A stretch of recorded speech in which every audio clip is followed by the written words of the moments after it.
I'd like to welcome everyone to today's webinar, Fostering Compassion, One Breath, One Pause, One Community. I'm Stephanie Adler-Yuan, Director of Education and Training at the Schwartz Center for Compassionate Healthcare, and your moderator for today's session.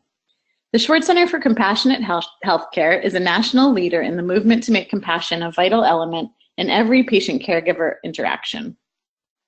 Before we begin the formal presentation, let's go over a few details about today's webinar. The Schwartz Center Compassion in Action webinar series is funded in part by a donation in memory of Julian and Eunice Cohen. Today's program will be 60 minutes long. The first 45 minutes will be a presentation, followed by a 10-minute question and answer session. Today's program is being recorded and will be available on the Schwartz Center's website about a week after the session. Please note that all attendees are participating in listen-only mode, but can interact with the speakers by using the questions pane, which should be appearing on your screen.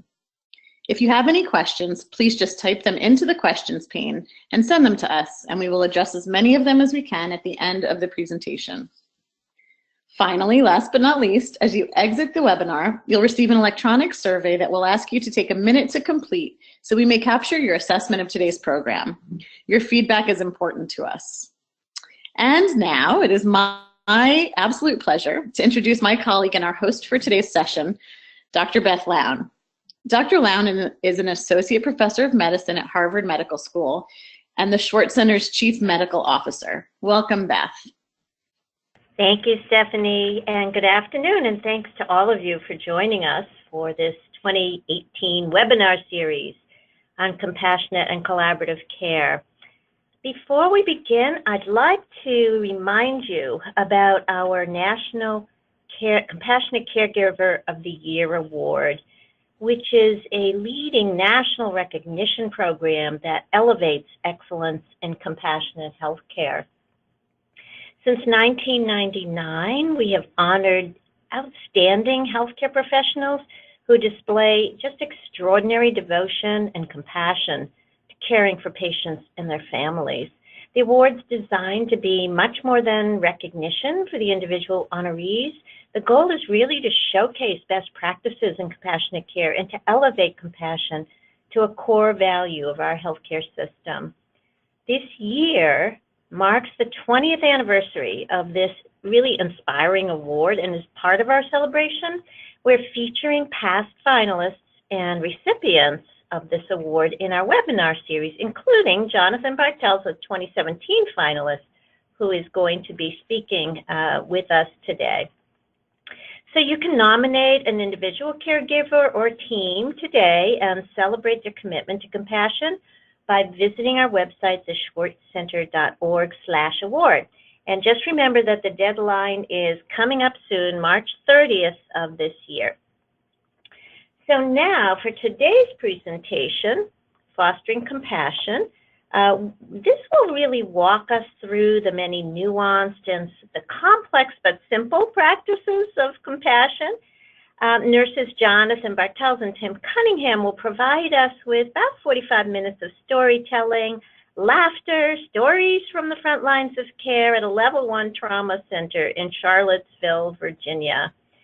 Jonathan Bartels, a 2017 Schwartz Center National Compassionate Caregiver of the Year Award finalist, will also discuss in depth his work in developing the now internationally practiced medical pause.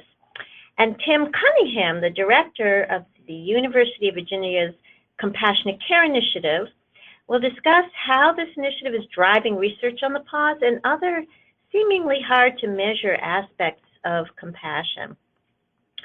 So now I am really excited and so happy to introduce today's speakers.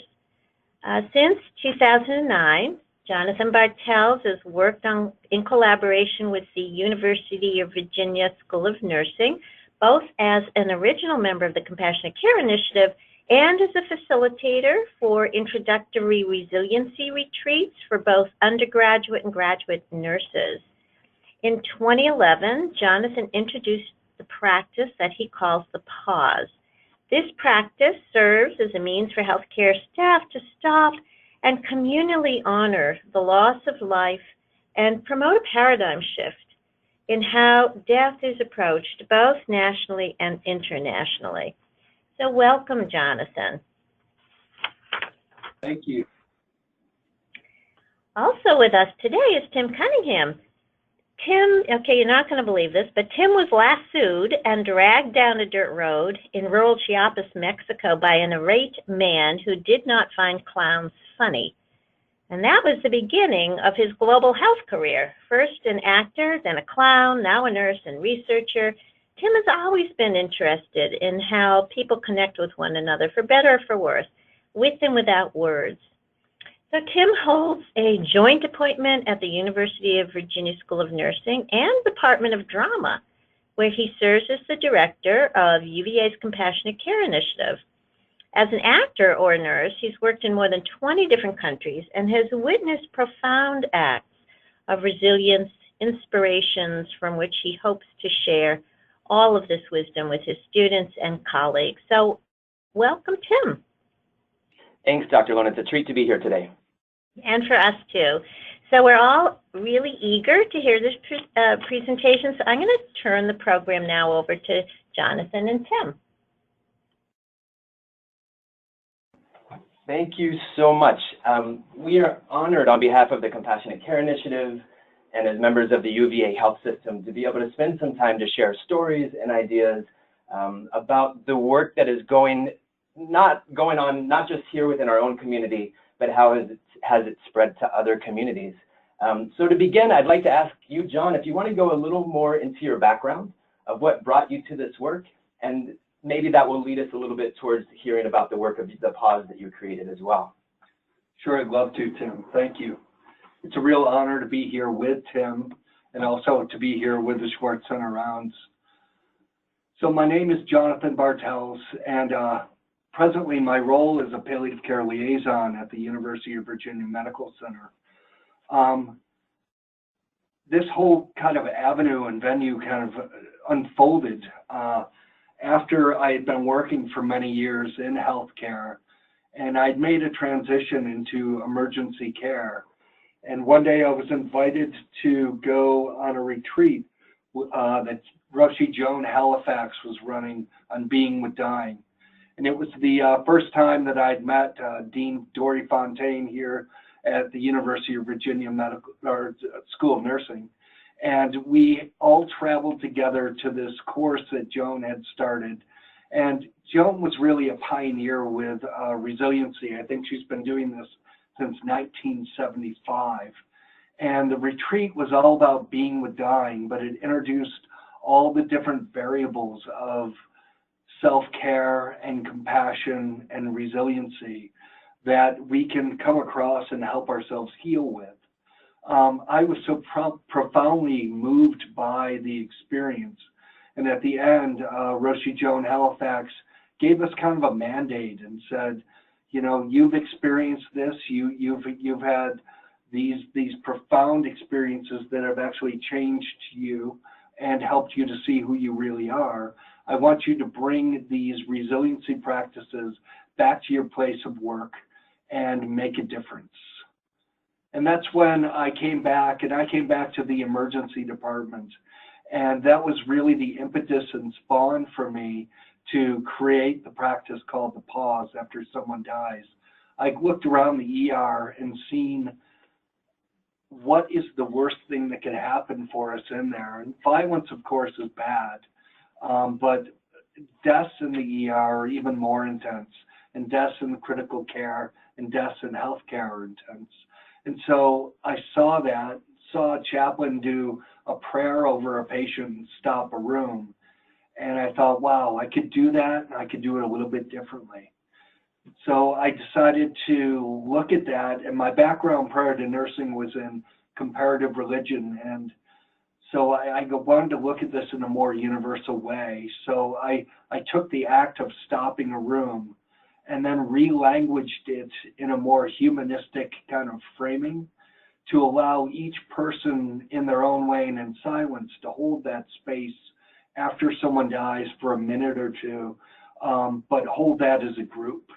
And that really made a huge difference for the people I was working with that day.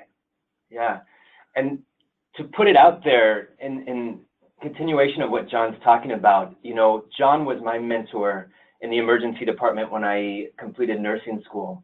And it was an honor to be a part of his work in talking about the pause and witnessing death and suffering together. And we'll talk about more about the pause today, but I think it's also important to recognize the deep foundations that come from strong mentoring and the art of mentoring and nursing and medicine and the mentoring that John has done across the board, and the mentoring that has been modeled by our Dean, Dory Fontaine, here at the School of Nursing as well, who started sending providers, nurses, physicians, students to the Being with Dying retreat with Roshi Joan Halifax to really change culture within our nursing school and within our health system to look at how do we work with each other as a community, how do we respond with each other, and ultimately, how do we bounce back? How do we build resilience? And I think the pause, John, would you want to speak a little bit about the resiliency that comes from the pause, or how that connects with resilience? Sure. If we think about resilience, I often, when I'm running retreats for kids and for people, I mention what my son, who is a Latin scholar, had taught me. The root of the word resilience is resilio, which means to recoil or go back within oneself. And we have a picture up on the screen here of a man in a water, walking into water and walking out. And I often liken this, and I'm not sure where the root of this came from. I heard it on NPR, but I loved it so much that it became mine when I present. And if you think about the work that we do in healthcare and what we do day to day, we often go into really intense situations. And if we go into those situations and walk out and don't think we're not going to be affected, it's very similar to someone walking into water and walking back out and thinking they're not going to get wet. We all need something to help dry us off. And that's really where I'm driven towards resiliency as both a concept and a practice. And I think resiliency, I was telling some students the other day, if you imagine resiliency is like when you were a little kid and you would jump off the couch. And you remember throwing a pillow down to land on it? Well, in resiliency, it's not just one pillow that we throw down to land on.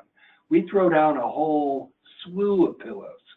And so that whole slew of pillows, each one of those pillows is another way to practice, another means of tapping in, another means of healing, recoiling, and bouncing back. That reminds me of something that I learned from John Kabat-Zinn years ago. He came to UVA and gave a retreat, and he said this idea that there are a million doors into the same room. Just like there are all these different pillows that we need to set, and maybe we need to set, build, find, create our own pillow, because my pillow is not going to work for you. John, your pillow wouldn't work for me. Mine wouldn't work for you because you're about 5 times my size, so you'd need a much larger pillow to fall on, I think. I'm not that fat, Tim. I'm not saying you're just tall. But I think that what's fascinating with this work is that there are so many ways to address it. What brought me to this work and working with John was my mentor in the emergency department. And prior to that, I had done a lot of international work. This is a photo that we're showing right now that was shared by one of my colleagues, Dr. Amin Islam, that was taken just this January in a Rohingya refugee camp called Hakimpara. The camp currently has 600,000 refugees living there.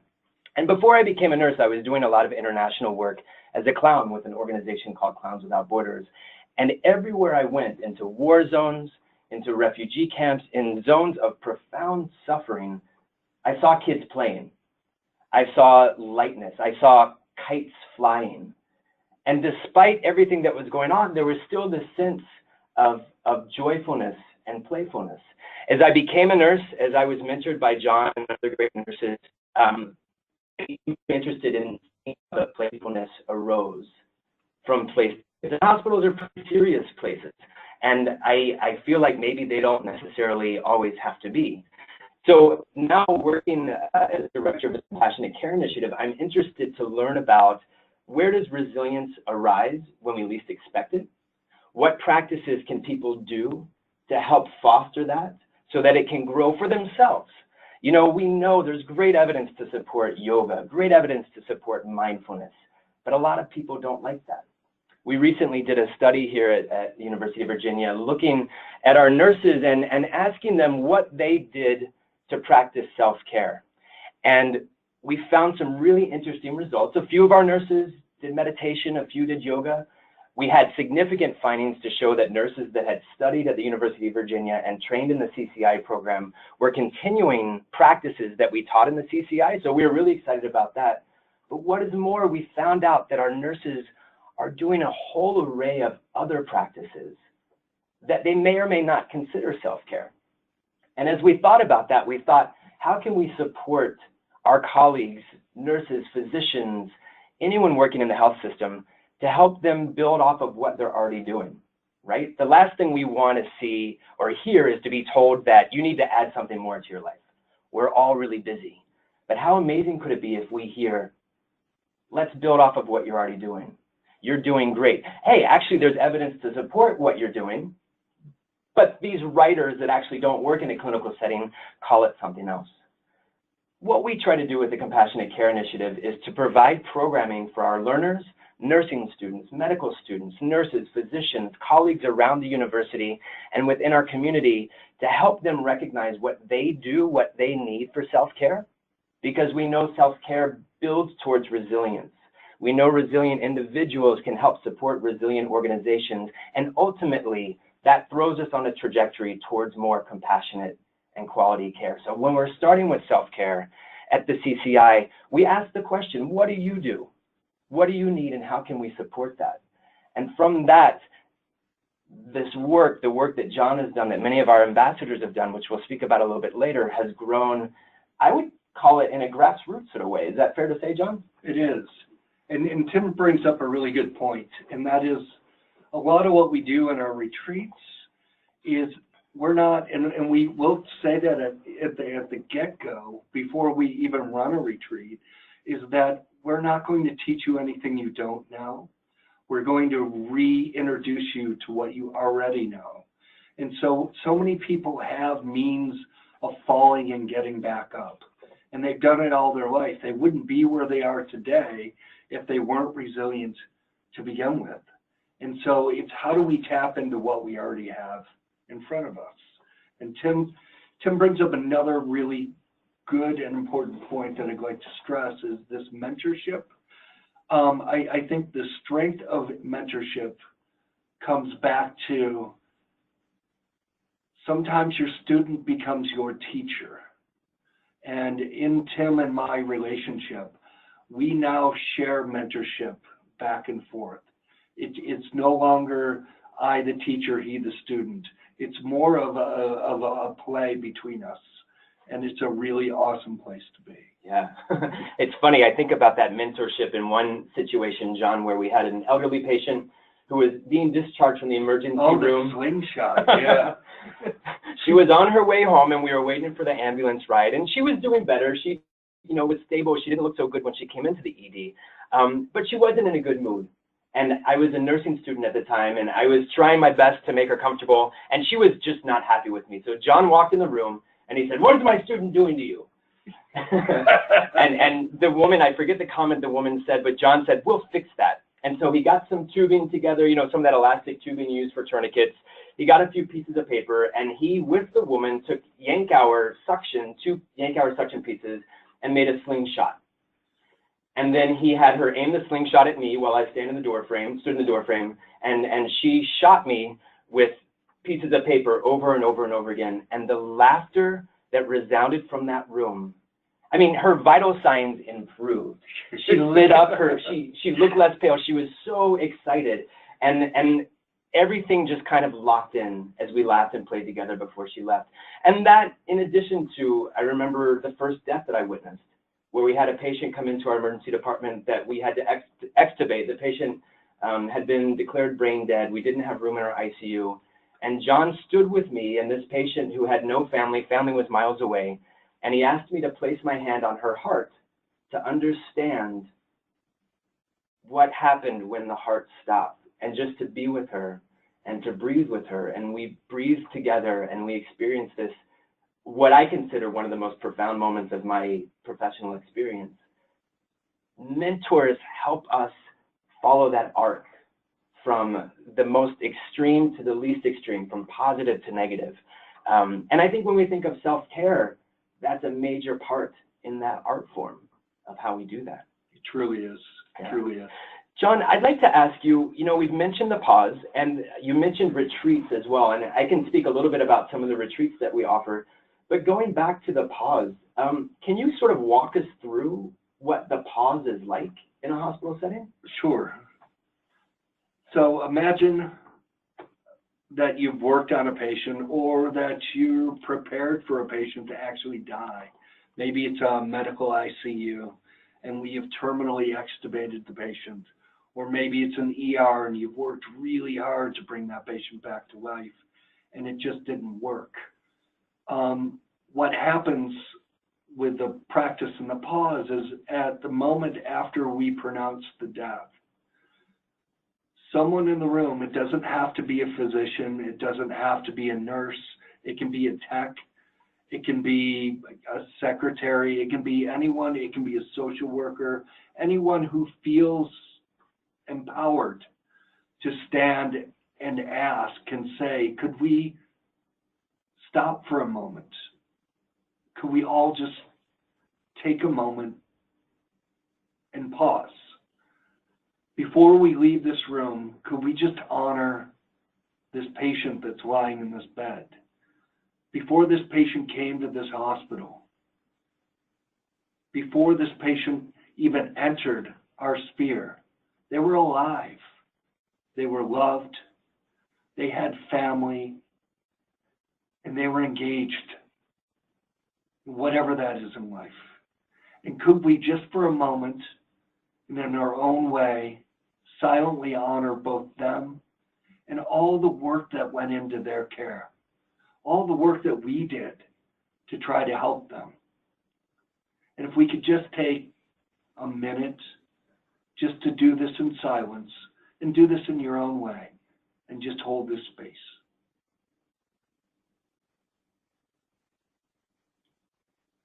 We know now, and at the CCI we're collecting data and have learned that this practice, the pause, some hospitals call it the medical pause, some call it the pause after death, has spread up and down the East Coast to New Mexico, further points west to South Africa, to Ireland, Australia too, Canada, God, yeah. West Coast, California. The practice of just taking a moment. The next picture that we want to show is a picture that, unfortunately, I think, at least in the US, many people have seen too frequently. This was a photograph that was taken on August 12th when there was white supremacist violence in Charlottesville, when 3 people were killed when a car pulled into a crowd of counter-protesters. The reason I want to share this picture, there are a few reasons. One is that when the patient who was hit by the car and died in our emergency room, there was a pause done throughout our emergency department when that patient passed. Earlier, John mentioned retreats that we offer for our students. On that very same day, the Compassionate Care Initiative was offering a retreat led by John Bartels and other colleagues in the health system for our providers, our nurses, our physicians, and our surgical trauma ICU. The retreat was all about self-care. It was all about resilience. We had scheduled it months before we knew this violence, or we knew there would be white supremacists coming to Charlottesville. And the team at the STICU said, let's still do this retreat. If we need to get called in, we'll get called in. And John, would you like to tell the story of what happened? Because I think you tell it better during this retreat. So I think it's a testament to the staff in the surgical ICU and also to nurses in general, that they knew there was potential for a mass casualty. And we even said before we started the retreat that that was a potential, but they still wanted this and they still needed this, and they wanted to do this day of retreat. And so we did this retreat day where we did meditation, we did journaling, we did yoga, we did self-care in a lot of different ways, walking in the woods. And the staff was they just took it up like sponges. And at the end of our practice, we did a practice called loving kindness. And my dear friend Teddy was running the loving kindness. And right before she finished the actual practice, someone's phone rang. And that was the moment that we found out that this tragedy had occurred, that this terrorist act had affected so many people. And we knew at that moment people were going to have to leave, and we were changing from being pretty calm to a lot of the people in that room having to go in and offer care. And before we left the room, we actually did a pause at the retreat, and we held that space for each other. We held that space for everyone who was going to be affected by that event. And then they went in and they rocked it and took care of the situation. And UVA just did what we do best. Yeah, many lives were saved that day. And on both sides. Yeah, yeah. We learned afterwards, we got a lot of feedback at the CCI, and many participants who were at that retreat all talked about the power of actually practicing the pause in real time. The pause, not just when someone dies, but the pause to say everything is falling apart. Here comes chaos knocking at the door, but we still have the potential to breathe. We still have the potential to breathe together, and we can take a pause before we step back into the fire and into the fury. We don't want to tell any one person what to do. No.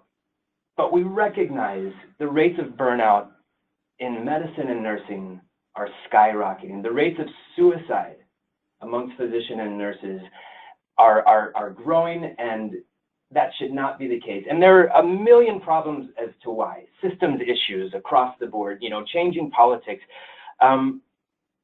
We firmly believe that if we can provide our learners and colleagues with a toolkit of options, whatever those options may be, and they're changing. If we think about the Dharma is all about the change of the here and the now and what is happening. So how can we stay in tune with those changes to address the needs at the time and the place so people can care for themselves?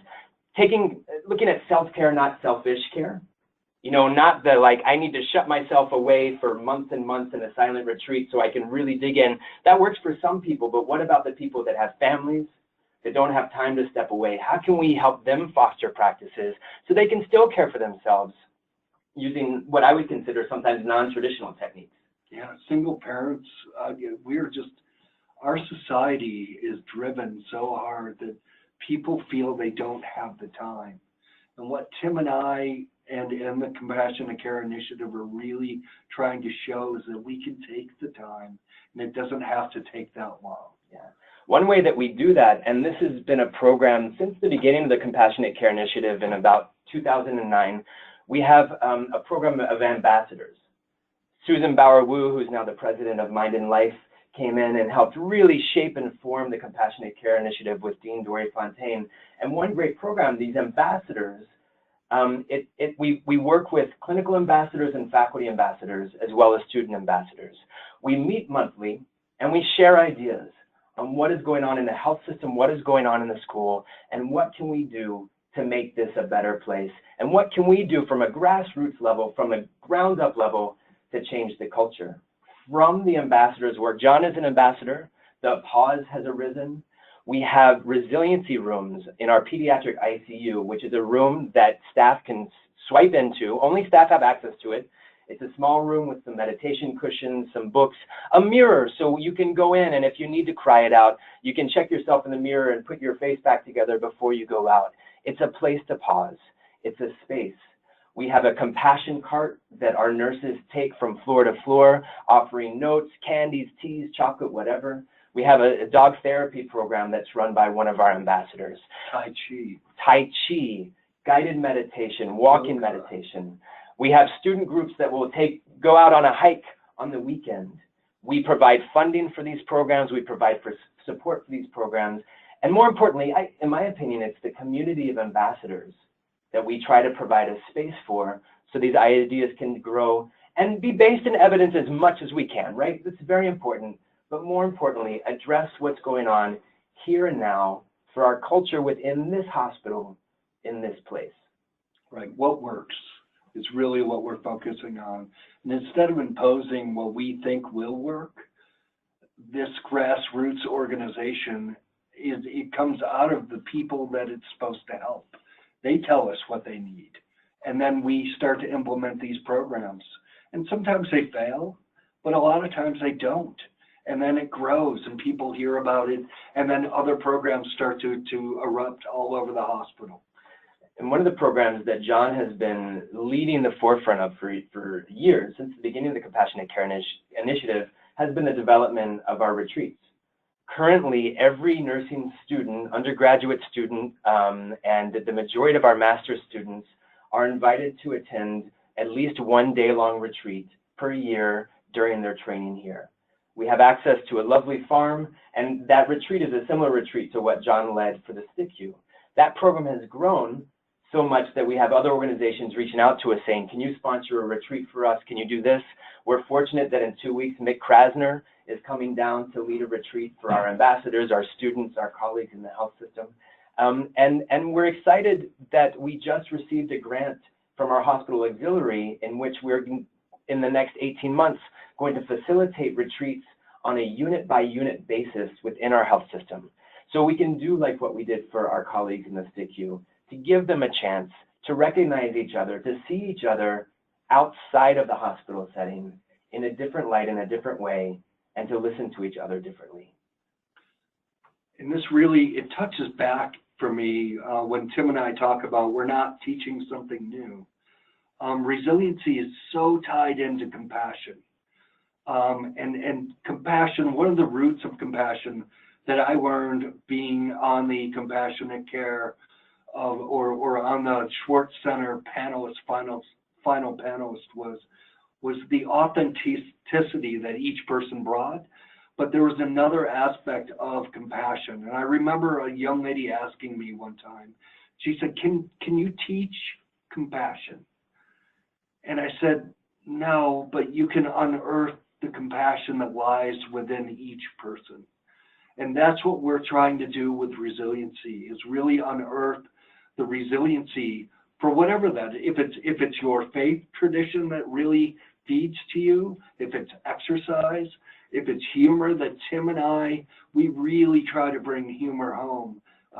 Tim and I and my friend Esther teaches the yoga. If you can't laugh, then you should just cry. Laughter is so important in healing. Yeah. It really is. And I think authentic laughter. Yeah. Laughter that arises on its own, like what you're saying. I'm going to move to another picture and then take a step out for a quick story and then come back. You know, that you mentioned laughter. I think this is good timing. This is a photograph, it's kind of hard to see, of a stretched out rubber chicken. The rubber chicken is not yet the official logo of the CCI. It probably won't be. I'll probably get in trouble for saying this. But rubber chickens are pretty spectacular. If you've ever seen one, they're strange. They make you say, oh, what is that? Some people get a little grossed out, but they have a response. This is a photograph that a colleague of mine took while working in a trauma hospital in Kabul, Afghanistan. And she's a dear friend of mine, worked in this hospital for 6 months. They were on kind of lockdown. They had a dorm across the street from the hospital, had to have an armed guard take them from the dorm to the hospital back and forth every day because everything was so traumatic. Well, she was a pediatric nurse working at the hospital there, and they had a child come in who, in the middle of this war zone, was playing with his friends. If anyone who's listening has ever worked in a war zone or a zone of conflict, you know that kids will still play, period. It arises naturally, just like laughter. This child was playing with 2 other friends and they came upon a landmine. The 2 other children died immediately and this child was rushed to the hospital. He lost both his arms and the use of his left leg. Now, my friend who's the pediatric nurse carried this rubber chicken in her pocket throughout the pediatric ward, and it often get funny looks and giggles from kids as she walked by. And one day she came into the unit where this boy was laying on the bed, and he reached up his good foot, his right foot, and he sort of spread his toes out. You know, those of you that do yoga when you're supposed to stand and spread your feet out, he did that really well. And she looked at him and he smiled at her. And so she took the rubber chicken and she put the chicken's head between his two big toes. And he laughed and he started kicking it around. And she went up and she pulled the legs back on that toe and then accidentally let go, and the chicken went flying across the room. And in that moment, the boy sat up and laughed. Every other patient that was watching that could sat up and laughed. Docs and nurses in the room stopped what they were doing and laughed. So my colleague picked up the chicken again, washed it off, put it back in his toes, and the boy shot it again.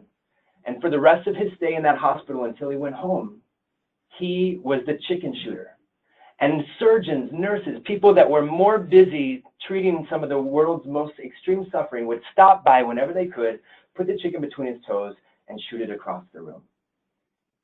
Often in the most absurd settings, we have to find the most absurd interventions to address that.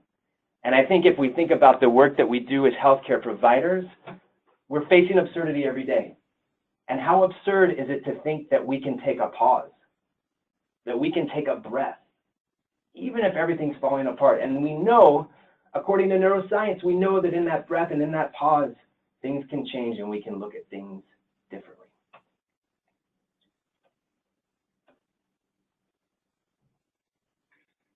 And that really, this image that we have now that's up is the furthest point in Portugal. If you could skip across that water, you would run into Virginia. Ouch. But I was there. And the image, I often use this image to really capture the concept of the ineffable. And the ineffable, from my years of study in comparative religion, is the unspeakable. It's that point where words fail us. And what Tim is talking about with the chicken boy, what I'm talking about with the pause, and what we're talking about with resiliency, is how do we capture that moment where words fail us? And how do we go through and embrace that open space and embrace ourselves in that process? Absolutely. And as we move through that process, how do we also learn to talk about it from an academic point of view at the CCI? How do we learn to measure it, which is something in Q&A we can talk a little bit more about, and how do we learn to grow it so it can flourish? Right, and community is essential in that, right? Because if you have like-minded people, you have the capacity to hold that moment, and you have that capacity to take that breath. Absolutely. I'd like to take a minute to say thanks. First, thank you to John. Thank you, Tim. No, thank you, John. Thank you, John. Thank you, Tim. Thank you, John. For driving change within our own hospital culture. Thanks to our Dean, Dory Fontaine, who has made some very brave decisions to also drive this program, to change the culture within our school. Thank you to providers out there who are doing these practices. I mean, the stories that I learn, that we have nursing faculty here, a professor named Gina De Janeiro, who's been doing work like this for a long time, and she often tells the story of how everyone kind of looked at her funny when she started teaching mindfulness and this kind of work. And now it's becoming more and more mainstream. So a thank you to everyone within this health system and in the community listening to us right now for doing the work that you do and fighting the good fight, the uphill battle. I think I'd like to second that and stress that this work takes vulnerability and the capacity and willingness to stand and stand there and do it. And all the people that Tim has mentioned, including dear Dean Fontaine and the Compassionate Care Initiative, and now the University of Virginia Medical Center, are brave enough to stand up and say, you know, this is important and this is worth doing. And you might laugh, but that's a good thing. We would love to open up this conversation back to you, Dr. Alone, if you have some questions and comments, and if other questions have come in, we'd love to open up this dialogue a little bit more. John and I both, I think, could talk for hours about this, as we're extremely passionate about it. But let's open this up and see if there are any other thoughts. Yeah, that's great. Thank you so much, Jonathan and Tim. It's just wonderful. And we have an awful lot of questions that have come in our chat pane and so forth, and I'd love to hear you answer some of these.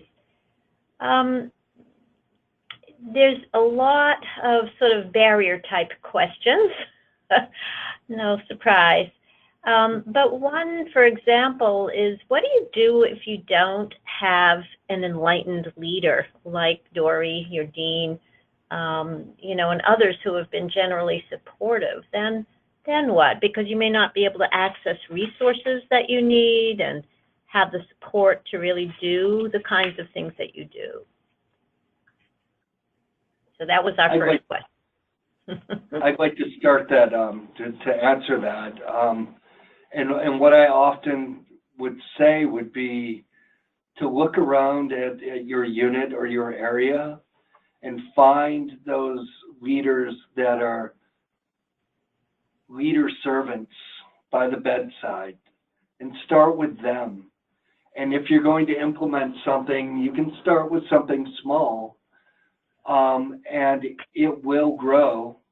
And as it grows, it shows a need. And even the most unenlightened leader has to recognize that something positive is happening. Yeah, that reminds me of Mr. Rogers' Neighborhood. He would always say, find the helpers. Yeah. Recognize. And I think to add to that,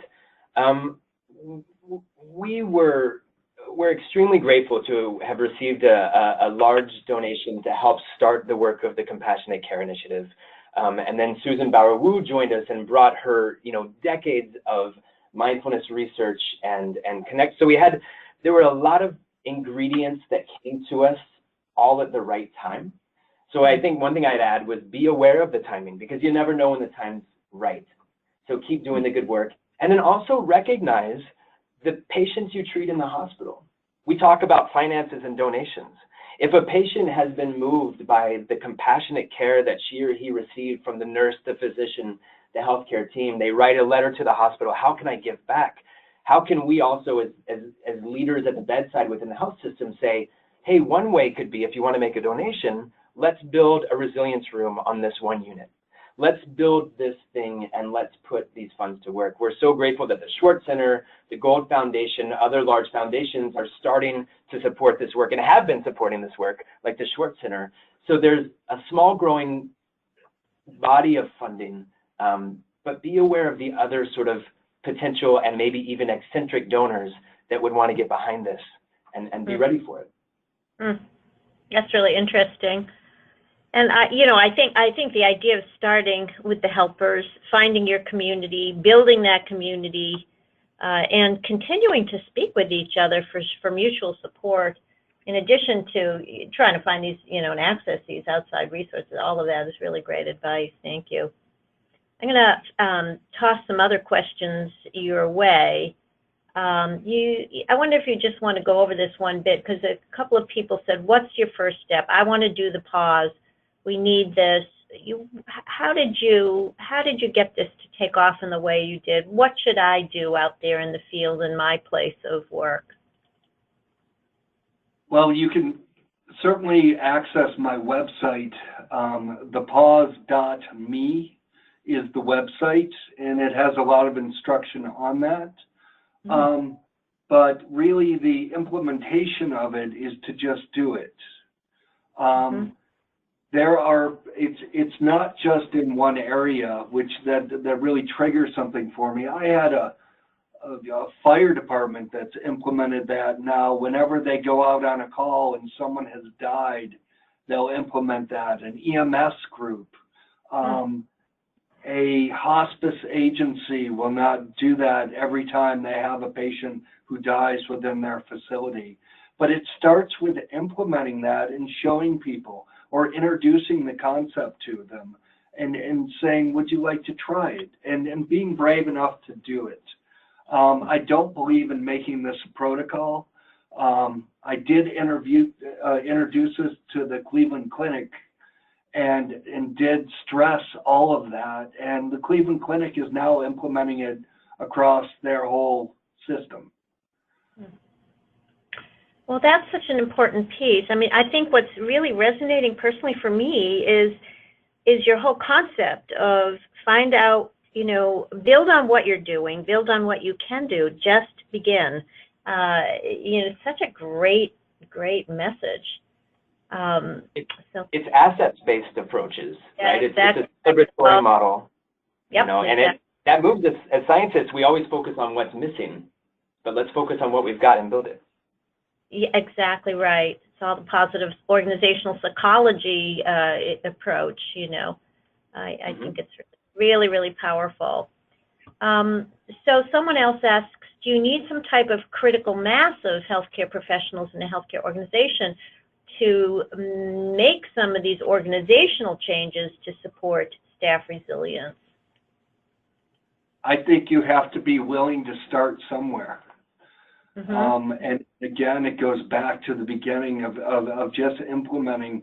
And yes, you may have failures, but it's the passion behind what you want to accomplish. Who doesn't want to care for the caregivers? And what patients don't want their caregivers to be taken care of? Yeah. I think it's, when you think about how does this grow, almost 10 years ago now, while we worked together in the emergency department, John would bring a bell and he would ring a bell. Sometimes he'd ring it over the loudspeaker, and would take 5 minutes or less in our trauma bay when things were slow and lead people through a body scan. And he would just spread the word, hey, we're going to do a body scan. And for those that aren't familiar, a body scan is a guided meditation where you basically focus on your breath and then sort of the tips of your toes to the top of your head, just noticing where your body is in space. When John started, only a couple people would show up and do it. And within months, we had almost filled the trauma bay.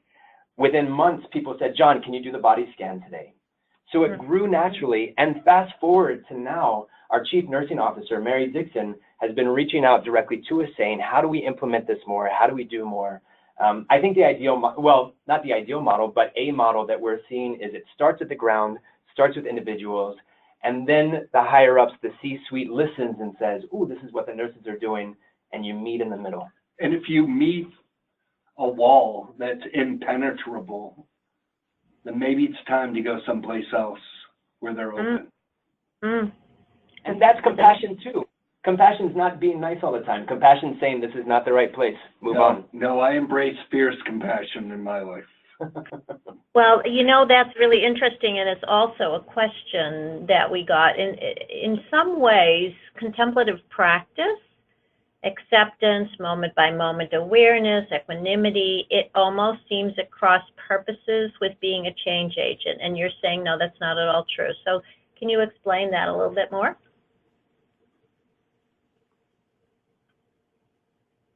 We're both about to speak. We both have our mouths open. Do you want to start, John? Go ahead, Tim. All right. I'll take this on. And if I veer off topic, because I get pretty impassioned about this. I'll kick him in the leg. Okay, John will kick me.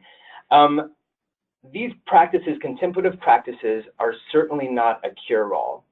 And I think one of the largest dangers that we see with these practices, and this is from feedback that I've gotten back from faculty here, to say if we're teaching our learners and our colleagues these contemplative practices so they can slow the breath, slow the breathing, settle in, deal with the stress, be resilient so they can come back the next day, and we're not teaching them culture change, then we're doing a disservice. Because I think you can only practice a contemplative practice for so long if the surroundings and the situation, the circumstances around you don't change. So I think these contemplative practices need to be a complementary tool in self-recognition. And from that, you can't stop at the self. Then community, collegial, unit-based recognition to look more deeply at some of the factors that are causing the situations, causing the circumstances to make the environment non-conducive. And it goes back to what I talked about with the concept of resiliency being intertwined with compassion. So if we cannot make our institution compassionate, not just pay it lip service and say, we are a compassionate institution, but actually practice both self-compassion and compassion for our peers and compassion in what we do for our patients, again, then we're losing the mark. And so it's a very intertwined and interconnected sort of movement. Mm-hmm.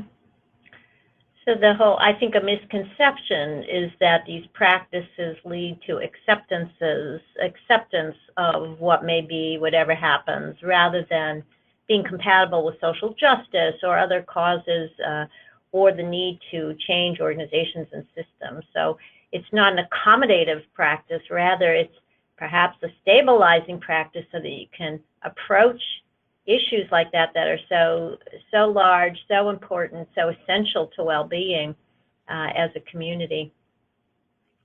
I often laugh when I hear about mindfulness in business, and I bring it up and I'll say, so you want to not be attached to your outcome. I don't think I want my accountant not to be attached to the outcome or my lawyer, but even in healthcare, we don't want to not be attached to our outcome, but sometimes death is inevitable. And that's where we have to accept, as Roshi Joan often says, may I offer compassion, even if it's met with acceptance,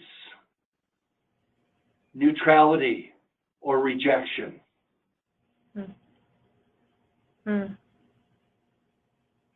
I think a lot about how with these practices allow us to recognize the moment, maybe accept, but at least recognize what is happening here and now. And then the next step is, how do we move forward? It's like standing on your head. If you're at a meeting and you're sitting or standing and you start to doze off, just do a headstand. And in doing a headstand, people are going to notice you differently. You're going to take in the room differently, and you might have some fresh ideas. So in some ways, these practices help us turn upside down and look at things differently so we can address them differently. But we have to know that that's part of the practice too, not just settling into the moment. Or Beth, it's like going down a river and you are in a boat and you hit a rock. Now you have a choice. You can sit there and be stuck, or you can go around. And that's what these practices do, is say, okay, I've hit a rock. Now let's find a way around so I can move further down the river. Yes. We have so many questions. I think this is many questions as I've ever actually seen on one of our webinars, so that's all really striking a chord with people. One person asks, I just have to go back here and find it. That slap was a high five in the background, by the way. One was from a nursing, someone who teaches student nurses, asking, how can nursing students practice resilience in the midst of clinical work, and assignments, and then later bring that resilience and the practices back to their respective college campuses and wherever else they're learning? So it's yeah, go ahead. Yeah. One way to look at that is if we go back to the idea of mentoring, how are the student learners being mentored by their preceptors in the nursing setting? Are their preceptors giving them space in the clinical setting to say, let's take a moment, let's pause. Hey, this patient died, would you like to lead the pause? Empowering students that way. One model that we found with the CCI that helps is that with our student ambassadors, we communicate with them, and when ideas arise, we try to get behind them as an organization. If that's something as simple as making sure there's space for them to meet once a week. Something like we'll provide food for pizza if you want to have a group and meet weekly, meet monthly for meditation or whatever practice you want to do. So a lot of it's empowerment. And I think we have many faculty here at UVA that incorporate contemplative practices at the beginning of their classes. It can be narrative medicine, a narrative prompt. It can be guided meditation. It can be a breathing practice. It can be some movement practices. I think the more that as clinicians and faculty, we make that our norm, the students will recognize that. And all of a sudden over time, it becomes their norm in the clinical setting, in school, and at home in their dorm and around campus. It's again, back to the concept, just do it. You can if you feel that you're able, you can just initiate these practices, either with the support of friends or your community or on your own. Exactly. And we know practice makes better. There's research to show that you have to practice and continue to practice over time to see change. So how do we foster that? It's never a one and done. Yeah, for sure. Here's another question. Does anybody ever opt out of this practice if it feels intolerably uncomfortable? What do you do about that if that occurs and they have to remove themselves from the pause process when it's happening? I think it's important. That's why it's an invitation, and that's why I don't want to make it a protocol, because people should be allowed to say, you know what, I'm going to step out. Sometimes standing in silence with continued onslaughts of trauma and exposure to death over time, people sometimes are so full they cannot hold it. And often what I tell people is that if that is the case and you see a colleague really push back, then that's really a red light, because how many people can't stand for 30 seconds or a minute? Mm-hmm. And if you really have a visceral response to that, that's really an indication to me that we need to seek more professional interventions. Resiliency is not just about all these practices that we're talking about.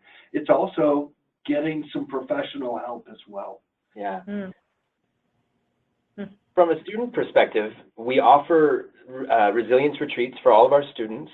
They are incorporated in their coursework, so they have to go to at least one retreat. But Jonathan and Esther and Gina and Betty, who lead our retreats, do say that this isn't for everyone. And if this doesn't work for you, we encourage you to try this as sort of a pedagogical technique. And if it's not for you, don't go back to it. We also offer free drop-in classes 5 days a week through the CCI, Tai Chi, meditation, guided yoga, that there's no mandate to attend, but we just make them available. So we really want to let people come and go and know it's okay to come and go. And Beth, I often, when we're teaching, will say, just for now, for this day, for this retreat, allow yourself to experience it, because you're not going to have the choice of what patient you're going to have when you walk in that room, and you're going to have 8 to 12 hours with that patient, and you're going to have to adapt and meet that patient where they are. And so even in the practice, at least for that day, give it a try, and if you don't like it, throw it away. There are so many more questions, but I think we have only 3 minutes left, and we want to leave a little time at the end to thank people and have them transition to the evaluation. But people are asking about resources, publications, literature. Where can they get more information? I know you mentioned your website, Jonathan, thepause.me. Any place else people can go to find more information? If you want to come to compassion.virginia.edu, we have information about our programs, some literature as well. We're trying to grow a larger database to make it more available, so that's in process. Okay, that's really cool. Encourage people to look at the Mind and Life Institute. The Contemplative Sciences Center at the University of Virginia also has a lot of great information that can sort of help lead people in different directions to find more. And Stanford's got great programs. They're all over. If they start to really search the web on compassion and resiliency, there's a plethora of stuff that you'll be able to tap into. And we encourage people reaching out directly to us. We would love to hear from people. Terrific. Well, thank you both so very much. We have to wrap up, although we have many more remaining questions. But I am now going to have to turn the program back over to Stephanie to help us wrap the program up. And once again, thank you both so much. We've really enjoyed it. Thank you, Beth. Thank you. Thank you, Beth. I hate to cut this conversation short. It's been just amazing, and thank you both so much. I agree, Beth. I've never seen such an outpouring of gratitude and inquiry in our questions pane. So thank you all who've participated in that wonderful conversation, and we'll continue it with our next Compassion in Action webinar in May. So just thank you, Beth, for for facilitating this wonderful conversation. Thank you, John and Tim, for being so generous talking about your work and your experiences together. And thank you to everyone who's been on the webinar today and has set aside the time to join us.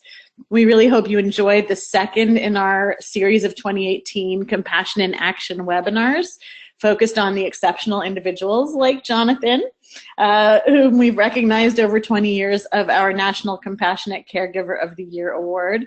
And of course, as Beth said, we know you're busy, but we would really love if you'd fill out the evaluation as you exit today's program. We'd love to hear what you thought of it. The webinar will be archived on the Schwartz Center website in about a week's time. So if you'd like to share it with colleagues, please feel free to do so. And otherwise, that's it. Thank you and have a great day.